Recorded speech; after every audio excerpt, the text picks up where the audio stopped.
Bonjour à tous les hypnotistes. Alors il y a pas longtemps, je vous ai expliqué les gens bizarres que j'avais rencontrés pendant les sorties d'hypnose. Alors aujourd'hui, c'est une vidéo qui est un petit peu en rapport, je vais vous expliquer comment faire quand des gens vous cassent les couilles pendant les sorties d'hypnose ou pendant une soirée ou pendant que vous allez hypnotiser des gens. Vous allez en rencontrer beaucoup de ce genre de personnes. Je répartis les gens dans des types, il n'y a pas vraiment des types de gens bizarres. Je catégorise juste pour le fun.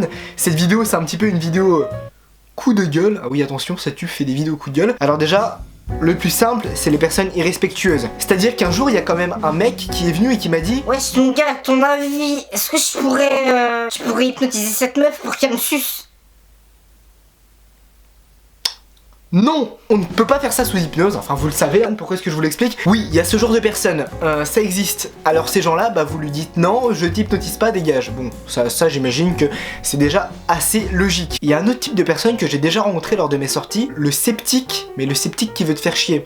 Tu sais, qui te met au défi. Tu sais, le mec qui te dit: je suis sûr que ça va pas marcher sur moi, je le sais, je te mets au défi de le faire, mais je suis sûr que tu vas pas y arriver. Si quelqu'un te met au défi, n'accepte jamais, parce que tu vas le perdre, tout simplement. S'il te met au défi, il y a de grandes chances que tu perdes, parce que la plupart du temps, quand les gens te mettent au défi, ils vont pas t'écouter du coup. Tu vas les hypnotiser, puis ils vont faire comme si ils t'écoutaient pas. Ça dépend lesquels, je dis pas que tous les défis c'est comme ça, mais en gros c'est des gens qui vont te mettre au défi en étant un peu moqueur et en sachant pertinemment qu'ils vont pas t'écouter. Je sais pas si vous voyez ce que je veux dire. Ces gens-là, dégagez-les aussi. En bref, c'est à peu près toutes les personnes irrespectueuses. Dégagez-les, ça sert à rien, vous allez perdre votre temps.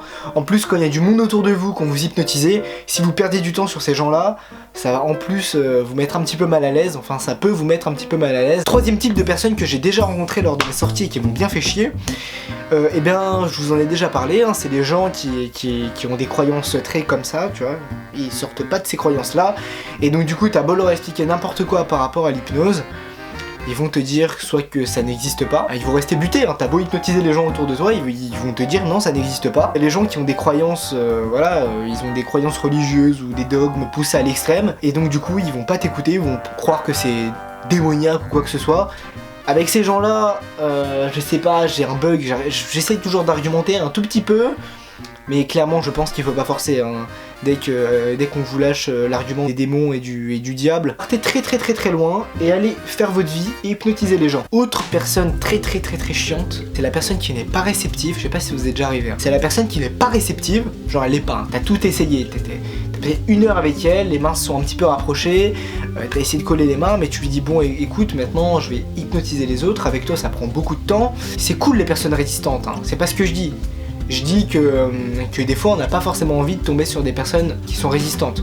Je connais des gens qui adorent ça. Moi ça dépend des jours, des fois j'aime bien patienter et tout. Mais quand je suis en ville, qu'il y a plein de gens qui me demandent est-ce que tu peux hypnotiser, est-ce que c'est à mon tour et tout, et que t'as un type qui revient te voir toutes les 5 minutes parce que tu l'as hypnotisé pendant une demi-heure et t'as juste réussi à induire un petit état de relaxation, à rapprocher ses mains, alors que lui voulait vivre en 5 minutes des hallucinations du futur, effectivement ça peut être chiant. Donc ça, j'ai déjà eu ça plusieurs fois, quelqu'un qui vient te voir constamment, tout le long de la journée. Soyez toujours très respectueux. On voyait pas les gens chier comme ça, enfin ça c'est mon avis, ça dépend de votre personnalité. Moi je les envoie pas chier. Je leur demande juste d'arrêter, je leur fais comprendre que c'est bon, stop. Ou les gens qui se moquent de moi, je me casse et je vais hypnotiser, je vais faire ma vie. De toute façon, le mec qui se moque de toi, 3 minutes plus tard, tu vas hypnotiser quelqu'un d'autre. Voilà, petite vidéo pour expliquer tous les types de gens chiants qu'on peut rencontrer pendant les sorties d'hypnose. La vidéo touche à sa fin. Petite information, je suis en train de préparer et d'écrire un bon hypnolab avec plusieurs inductions. Je pense que ça va faire plaisir à certains. Il sort très prochainement, au courant de la semaine normalement là. Et vous me direz ce que vous en pensez. C'est tout pour la vidéo du jour ou la vidéo du soir. Sur ce, on se dit à demain. Aïe.